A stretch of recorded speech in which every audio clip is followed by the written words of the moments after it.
Olá, meus amigos, olá, meus irmãos, minhas irmãs, a paz do Senhor Jesus, que o Eterno possa abençoar a sua casa, a sua família, os seus projetos, os seus sonhos, os seus futuros, né? Que o Eterno cumpra o querer e a vontade dele, planejada desde a eternidade, a sua vida de uma maneira tremenda e especial. Que bom podemos estar aqui mais uma vez para juntos nós continuarmos a nossa conversa nesta série sobre vida cristã, né? Falamos sobre alguns assuntos. Você que não está chegando aqui agora, acompanhe os outros vídeos. Falamos sobre a questão da disciplina da igreja, né? Falamos sobre a salvação, sobre a importância do batismo nas águas. E hoje vamos falar um pouco sobre o conceito de igreja. A igreja como corpo místico de Cristo, né? Também como comunidade local. Nós vamos ver aí a origem da igreja, onde que a igreja nasceu. Desde já quero agradecer a você que é inscrito no nosso canal, que Deus te abençoe tremendamente, viu? Em nome do Senhor Jesus, que Deus te abençoe muito. Em nome de Jesus, continue divulgando o nosso canal, né? Continue deixando o seu comentário, muito importante pra gente. Você que é novo aqui, desde já, não perca tempo, né? Não deixe para depois, né? Mas deixa aí o seu like, o seu comentário, né? Compartilhe esse vídeo com demais pessoas, com seus amigos, com seus familiares, né? E se inscreva no nosso canal, isso é muito importante pra gente, pois assim, né? O YouTube vai entender que esse canal tem sido relevante e ele vai aí, né? Mandar para outras pessoas também, indicar também para outras pessoas. Vamos lá? Eu quero te convidar a abrir a Bíblia no Evangelho de Mateus. Mateus capítulo 16. Mateus capítulo 16. Eu vou ler do versículo 13 ao versículo 20. E chegando Jesus às partes de Cesareia de Filipe, interrogou os seus discípulos, dizendo: Jesus vai fazer uma interrogação aos seus discípulos. Quem diz os homens ser o Filho do Homem? Aí eles disseram: uns João o Batista, outros Elias, outros Jeremias, ou um dos profetas. Disse-lhes ele: E vós, quem dizeis que eu sou? Simão Pedro, respondendo, disse: Tu és o Cristo, o Filho do Deus vivo. E Jesus respondendo disse-lhe: Bem-aventurado és tu, Simão Barjonas, porque tu não revelou a carne e o sangue, mas meu Pai que está nos céus. E também eu te digo que tu és Pedro, e sobre esta pedra edificarei a minha igreja, e as portas do inferno não prevalecerão contra ela. Olha que coisa, que texto maravilhoso. Vamos ficar até o 18. Agora, Efésios. Carta de Paulo aos Efésios, capítulo 3. Carta de Paulo aos Efésios, capítulo 3. Versículos 8 a 11.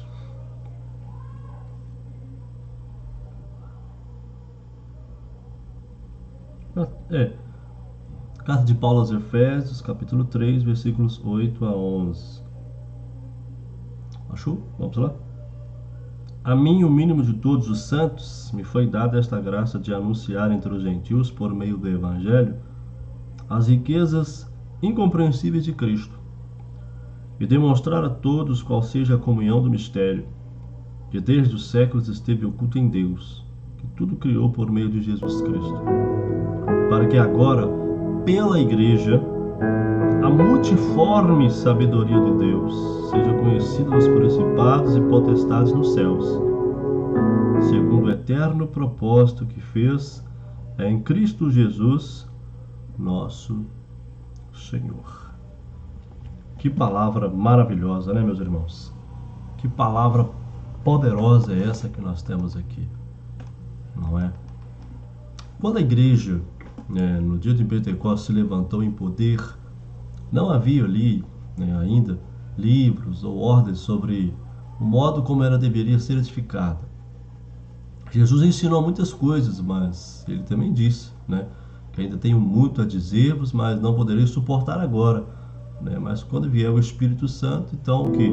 Ele vos guiará em toda a verdade. Ele disse isso. E foi isso que aconteceu. O Espírito Santo tomou a direção de tudo. E a Igreja Apostólica apareceu em pleno funcionamento, o quê? Com os ministérios em ação, né? Com os dons operando, né? E com muito crescimento notável. Né? E desta maneira, a Igreja de Jerusalém tornou-se o quê? Padrão para todos os tempos, para todas as épocas. Não é verdade? E os detalhes sobre este mistério, ao qual está em Efésios capítulo 3, né, foram depois manifestados o quê? Pela revelação que Paulo escreveu às suas epístolas, né? Dando assim o quê? Uma doutrina detalhada sobre a maneira, né, pela qual a igreja deve ser edificada e como ela deve funcionar. Ele mesmo escreveu lá em 1 Coríntios capítulo 11 que eu recebi do Senhor o que também vos ensinei, o que também vos entreguei. E foi este ensino que por toda a parte o que foi entregue em cada igreja. Não é? Quando o Espírito Santo foi derramado, né, no começo do século XX, dando início ali ao movimento pentecostal, né, o mesmo Espírito que vivificou essa doutrina de maneira impulsionadora. A palavra de Deus sobre a igreja local, no que ela se tornou viva, e as igrejas se levantaram aqui por todas as partes do mundo. Isso é importante, você saber disso, a importância aí do Espírito Santo. A natureza da igreja. O que é a igreja? Essa pergunta ela pode ser respondida considerando que as palavras descrevem essa instituição, nós temos as palavras que descrevem os cristãos, e nós temos as ilustrações que descrevem a igreja. Jesus usou muitas palavras para o quê? Para simbolizar o que é a igreja de Cristo. Palavras que descrevem a igreja, né, principalmente no Novo Testamento grego, né, nós temos ali a palavra eclesia, que significa uma assembleia de o quê? Chamados para fora. E o termo ele aplica-se a todo o corpo de cristãos, em uma cidade ou em uma congregação, né, e a todo o corpo de crentes na face da terra, a igreja universal de nosso Senhor e Salvador Jesus Cristo. E nós temos algumas palavras que descrevem os cristãos, por exemplo, irmãos, né? A igreja é uma fraternidade, né, uma comunhão espiritual na qual que foram abolidas todas as divisões que separam a humanidade, né? Não há grego, não há judeu, né? E a mais profunda de todas as divisões baseadas na história religiosa, ela é vencida, ou seja, não há grego nem bárbaro, não é? É a mais profunda de todas as divisões culturais, também ela é vencida, não há servos ou livres, né? A questão socioeconômica também ela é vencida, né? Mas o que? Não há macho e não há fêmea, né? E a mais de todas as divisões humanas, ela é vencida. Estamos todos em Cristo Jesus. Crentes. Os cristãos são chamados de crentes, né? Por quê? Sua doutrina característica é o quê? É a fé em Jesus Cristo, né? Como o único Senhor e Salvador de sua alma, né? Também somos chamados de santos, né? Estamos chamados de santos literalmente, ou seja, consagrados, piedosos, separados, né? Por quê? Nós somos separados do mundo e dedicados exclusivamente a Deus, não é? Somos chamados também de quê? Eleitos ou escolhidos, porque Deus o que os escolheu para um ministério importante, né? E um destino glorioso, que eternamente está com Jesus aonde? Nos céus, né? Somos chamados também de discípulos, literalmente o que? Aprendizes, alunos, né? Por quê? Nós estamos debaixo de uma preparação espiritual, né? Continuamente aprendendo o que? A palavra de Deus. E como intérprete aí nós temos o que? O Espírito Santo. E o tema central da Bíblia é a pessoa de nosso Senhor e Salvador Jesus Cristo. Somos chamados também de cristãos, né? Porque a sua religião ela gira em torno que da pessoa de Cristo, né? E um nome também muito conhecido na Bíblia é os do caminho, né? Lá em Atos capítulo 9, se eu não me engano, né? Os do caminho, né? Nos dias primitivos os cristãos eram conhecidos também como os do caminho. Por quê? Tinha uma maneira especial de viver, uma maneira até então diferente de tudo que eles eram, né, conhecidos naquele tempo. Nós temos algumas ilustrações que descrevem o que é a igreja. O que é a igreja? Por exemplo, nós temos, né, a igreja, o corpo de Cristo, né? O Senhor Jesus, ele deixou este mundo, né, há mais de 20 séculos atrás, mas ele ainda está no mundo. Através de quem? Através de mim e de você, através da igreja, né? Mas queremos dizer que a sua presença se faz o quê? Sentir através da igreja, a qual é o seu corpo místico, não é verdade? Assim como ele viveu uma vida santa, né, a sua vida natural na terra, em um corpo humano, assim também ele vive a sua vida, o quê? Após a ressurreição, através de quê?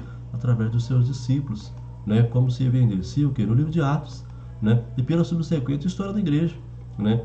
A Bíblia diz que como o Pai me enviou, assim também eu envio a vós. E quem recebe a mim, né? Quem recebe a você, né? Recebe a mim. Olha que coisa interessante. É isso que Jesus ensina pra gente. Antes de Jesus partir da terra, Cristo prometeu que assumir esse novo corpo, né? E usou uma outra ilustração. Eu sou a videira e vós sois os ramos. Uma coisa interessante é que a videira, a videira está incompleta sem os ramos, né? Os ramos nada são apartados da vida que flui da videira, né? Se Cristo há de ser conhecido, né, pelo mundo, terá que ser através de quê? Daqueles que tomam o seu nome e participam da sua vida, né? Na medida em que a igreja se tem, né, mantido em contato com Cristo, né, sua cabeça, assim tem o quê? Tem participado de sua vida e experiências, né? Assim como Cristo foi ungido ali no Jordão, né, assim também a igreja foi ungida no dia de Pentecostes. Jesus andou pregando o evangelho aos pobres, curando os quebrantados de coração, né, pregando a libertação aos cativos, né, e a verdadeira igreja sem o que? Tem que seguir as suas pisadas, né? Porque a qual ele é, assim também nós também temos que ser o que? Neste mundo, né? Assim como Cristo foi denunciado como uma ameaça política e crucificado, assim também a sua igreja. Em muitos casos tem sido crucificada, né, figuramente falando, por governantes perseguidores. A gente vê isso, você que acompanha a emissão Portas Abertas, conhece um pouco da história da igreja perseguida, você conhece muito bem a história desses irmãos nossos, né? A vida de Cristo dentro dela é o que se torna indestrutível, né? E este pensamento da identificação da igreja com Cristo certamente estava aqui na mente de Paulo, quando ele falou que na minha carne cumpro o resto das aflições de Cristo pelo corpo, que é o quê? Que é a igreja. Olha que coisa interessante. Só um minuto, meus amados irmãos. Só um minuto, por favor.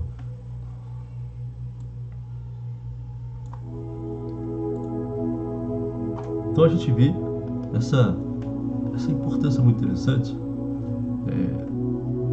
Pegar o raciocínio novamente aqui, né? Então, a igreja como corpo de Cristo, né? E o uso dessa ilustração, que para lembrar que a igreja ela é um organismo vivo, não uma organização, né? Ela é um organismo, não meramente uma organização religiosa. É uma organização, é um grupo de indivíduos, né, voluntariamente associados, okay, com um propósito especial, né? O organismo é o quê? É qualquer coisa viva que se desenvolve o quê? Pela vida inerente que tem. Então, usado figuramente, né, significa a soma total das partes ali entrelaçadas, né, pela qual a relação mútua das partes implica o quê? Uma relação de conjunto, corporativo, né? Desse modo, que um automóvel poderia ser considerado a organização de certas peças mecânicas, né? Mas já o corpo humano, ele é um organismo. Por quê? Ele é composto de muitos membros e órgãos que animados por uma vida comum, né? O corpo humano, ele é, embora seja composto de milhões de células vivas, né? Da mesma maneira, o corpo de Cristo, ele é o que? Embora composto de milhões de almas nascidas de novo em todo o mundo, né? Assim como o corpo humano, ele é vivificado pela alma, o espírito, da mesma maneira, o corpo de Cristo é vivificado o quê? Pelo Espírito Santo, né? Por isso que lá em 1 Coríntios 12 vai dizer, pois todos nós somos o quê? Batizados em um Espírito, formando o quê? Formando um corpo. A igreja também ela é conhecida como o templo de Deus. 1 de Pedro, capítulo 2, né? Um templo, o quê? Um lugar em que Deus, né, em que Deus habita em toda parte, né? Localiza a si mesmo em determinado lugar onde o seu povo possa achar aonde? Em casa, né? Assim como Deus morou no tabernáculo, né, e no templo, assim também Ele vive por seu Espírito na igreja. Somos eu e você, meu querido, minha querida, né? E neste templo espiritual, né, os cristãos, como sacerdotes, eles oferecem sacrifícios espirituais. Que sacrifícios são esses? Orações, jejuns, louvores, ministrações, né? São sacrifícios espirituais, culto racional. A igreja também é conhecida também como noiva de Cristo, a noiva de Cristo. Essa é uma ilustração usada, né, tanto no Antigo Testamento como no Novo, para descrever essa união e essa comunhão mística e espiritual de Deus com o seu povo. Então, o que devemos lembrar, porém, que isso, né, não é somente uma ilustração, né? Não se deve forçar a sua interpretação. O propósito de um símbolo é apenas o que? Iluminar um determinado lado da verdade e não de prover o fundamento para uma doutrina, né? Um outro segundo ponto muito interessante para a gente é o que? A fundação da igreja. A fundação da igreja, o fundamento da igreja, né? Considerado que profeticamente, né, Israel é descrito como igreja, no sentido de que? No sentido de ser uma nação chamada dentre as outras nações para ser um povo que? Para um povo de servo de Deus, um povo que serviria a Deus, aos propósitos de Deus, né? E quando o Antigo Testamento foi traduzido para o grego, a palavra congregação, né, ela foi traduzida por eclesia, ou seja, igreja. Então Israel, pois, era a congregação, ou seja, a igreja de Jeová, né? Depois dessa igreja judaica, né, por ter ali rejeitado, Cristo predisse o que? A fundação de uma nova congregação, uma instituição divina que o que? Que continuaria esta obra de Deus na terra, né? E esta é a igreja de Cristo, que veio o que? A ter existência no dia de Pentecostes. Uma outra coisa interessante é considerada o fator histórico do fundamento da igreja. A igreja de Cristo, ela veio existir ali como igreja no dia de Pentecostes, quando foi consagrada pela unção do Espírito Santo. Assim como o tabernáculo foi construído, depois consagrado ali pela descida da glória divina, assim os primeiros membros, né, da igreja foram o quê? Foram congregados no cenáculo, congregados como igreja pela descida do Espírito Santo, né? E é muito provável que os cristãos primitivos aqui vissem nesse exemplo o retorno da Shekinah, né? Sherinah, não Shekinah, Sherinah, ou seja, a glória manifesta de Deus, né? Que há muito havia o que? Se perdido, indo embora, a ausência, né? E era muito lamentada naquela época. Davi, ele juntou os materiais necessários para a construção do templo, mas a construção ela foi o que? Feita por seu sucessor, né? No seu caso ali, o filho, né? Salomão. Da mesma maneira, Jesus, durante o seu ministério terreno, porque ele havia juntado os materiais da sua igreja, né? Por assim dizer, né? Mas o edifício foi erigido pelo seu sucessor, que é o Espírito Santo, né? Realmente essa obra foi feita pelo Espírito Santo, operando aqui através dos apóstolos que lançaram os fundamentos, né? Edificaram a igreja por sua pregação, ensino, organização, né? Então, portanto, é dito, né, sobre a igreja que somos edificados sobre o fundamento dos apóstolos. E a principal pedra de esquina, o principal fundamento que nós temos aqui, essa base é Jesus, né? É Cristo Jesus. A questão da igreja universal e a igreja local, né? Tem uma certa confusão. Mas a questão da igreja universal é de grande importância a gente compreender isso, porque essa diferença que tem entre as duas formas, entre a questão da igreja universal e a igreja local. A igreja universal ela é um organismo espiritual, né, invisível ao olho humano, né, composto de todos, em que todos os tempos, em que todos os lugares, né, tiveram que seus nomes escritos no livro da vida, né? É a universal assembleia, né, igreja dos primogênitos que estão nos céus, como diz lá em Hebreus capítulo 12. Né? Os crentes do Antigo Testamento que creram em Deus e foram aceitos por Ele através do sacrifício dos cordeiros, segundo a lei, né? Após a morte e a ressurreição de Jesus, eles foram o quê? Foram impostos em pé de igualdade com os crentes do Novo Testamento, né? Eles tomarão parte na primeira ressurreição, né, quando Jesus vier nas nuvens para buscar a sua igreja. Jesus ele é o líder da igreja universal, né? Todos os que permanecem em Jesus dando frutos pertencem à igreja universal, né? Se alguém não der frutos, ele é o quê? Automaticamente cortado, né? Então, todas as igrejas locais do mundo que pertencem à igreja universal, né? Mas não é possível pertencer a uma igreja local sem pertencer à igreja universal, né? Não tem como, na verdade. Você pode fazer fazer parte da igreja local e muitas vezes não fazer parte da igreja universal. E muitas vezes não fazer parte do reino de Deus, que é maior. Que coisa interessante, né? Quem sabe mais para frente a gente pode falar um pouco mais sobre isso, né? E a igreja local? A igreja local ela é formada, né, sua forma neotestamentária, da comunhão entre os crentes, né? É um órgão que Jesus levantou que é através da sua morte, né? Ele é um agrupamento de crentes regenerados, batizados, né, residentes em uma determinada comunidade, ou seja, os quais, com o propósito de obedecer a palavra de Deus, se unem no organismo espiritual para quê? Para, sob a direção de um ministro de Deus, o quê? Servir a Deus, né? E aí tem pastor, bispo, apóstolo, seja o que for, né, para estar orientando ali, dados por Deus, né? Então, pela palavra de Deus é possível saber se uma pessoa pertence ou não à igreja.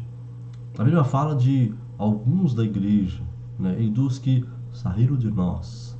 Assim se torna manifesto que seja tanto a retidão dos sinceros, como, né, o desvario dos errados, né? Quando a Bíblia fala sobre a disciplina da igreja, subentende o quê? Que o disciplinado pertencia à igreja, pois ninguém pode ter desligado de uma coisa a qual não fazia parte, não é verdade? Na igreja local, todos os membros são iguais em consideração, pois são o quê? São irmãos, né? Não existe discriminação de raça, nem de posição social. Todos são ramos da mesma videira, não é verdade? Da mesma videira. Só um minuto, meus irmãos.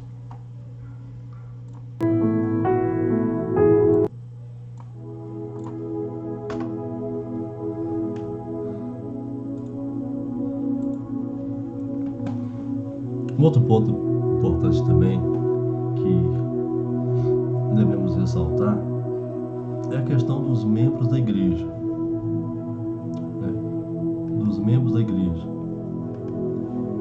O Novo Testamento ele estabelece as seguintes condições para os membros da igreja: uma fé explícita no Evangelho, né, e uma confiança sincera e de coração em Cristo Jesus como o único e suficiente Salvador, né? Submeter-se ao batismo nas águas como testemunho simbólico da fé em Cristo, né, um testemunho público, e confessar verbalmente essa fé. Só isso, né? No princípio, né, praticamente todos os membros da igreja eram verdadeiramente regenerados, nascidos de novo, gerados de novo. Atos capítulo 2 vai dizer que todos os dias acrescentavam o Senhor à igreja aqueles o quê? Que havia de se salvar. Ou seja, entrar na igreja não era uma questão de unir-se a uma organização, como acontece hoje, né? Mas sim de tornar-se membro do corpo de Cristo, né? Assim como o ramo ele é enxertado na árvore. No transcurso do tempo, né, conforme a igreja aumentou em número, em popularidade, né, o batismo nas águas e a catequese, né, ou seja, o ensino sistemático, né, das doutrinas, elas foram tomando lugar da conversão, né? Então, o resultado foi a entrada na igreja de um grande número de pessoas que não eram cristãs realmente de coração, né? Então, desde então, essa tem sido aqui mais ou menos a condição da cristandade. Você faz uma catequese, vem, levanta a mão, faz a oração lá do pecador, né, faz 3 meses lá de acompanhamento, tá, passa pelas águas e bom, seja considerado como membro da igreja, né? Mas nos tempos veterotestamentários, havia em Israel, dentro de Israel, israelitas de verdade, bem como israelitas nominais. Assim também acontece na história da igreja, né? Nós vemos uma igreja dentro da igreja, cristãos verdadeiros no meio de cristãos apenas de nome, cristãos nominais, né? Portanto, devemos distinguir da igreja invisível, que é composta dos verdadeiros cristãos de todas as denominações, e a igreja visível, que consiste de todos que professam ser cristãos, né? Hoje se diz evangélico, cristão, e assim sucessivamente, né? A primeira, né, a igreja universal, é o que? Ela é composta daquele cujos nomes estão onde? Escritos no livro da vida. E a segunda compreende aqueles cujos nomes estão registrados apenas no rol de membros das igrejas. Então, nota a distinção ali em Mateus capítulo 3, onde o Senhor fala de que os mistérios do reino dos céus. Interessante ali, porque aquelas parábolas, elas esboçam que é a história espiritual da cristandade, né? Entre o primeiro e o segundo advento de Cristo, né? E nelas aprendemos o quê? Que haverá uma mistura de bons e maus na igreja, até a vinda do Senhor, quando a igreja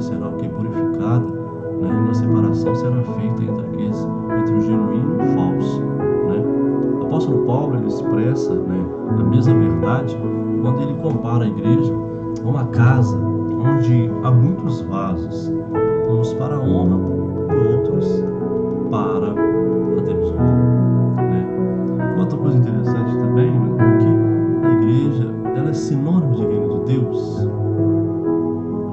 Bom, que a igreja seja uma fase do reino, entende-se pelo dedo de Mateus, pelas palavras de Mateus 13, pela descrição de Paulo nas obras cristãs, como sendo parte do reino de Deus, visto que o reino dos céus é um termo extensivo. Então, podemos descrever a igreja aí como uma parte desse reino, né? Eclesiastes 5 diz assim que guarda o teu pé quando entrares aonde? Na casa de Deus, né? Inclina-te mais a ouvir do que a oferecer sacrifícios de tolos, pois não sabem que fazem mal, né? Meus irmãos, a gente vai terminar por aqui nesse breve vídeo. Que Deus em Cristo possa te abençoar tremendamente em nome do Senhor Jesus. Que Deus te abençoe, que você tenha essa compreensão que você é a igreja de Deus. Nós não vamos à igreja, nós somos a igreja. Nós nos reunimos no templo. A igreja se reúne no templo da Assembleia de Deus, o templo da igreja, templo da Batista, Metodista, Presbiteriana, né, ou seja lá o nome que você tem, né, onde você está.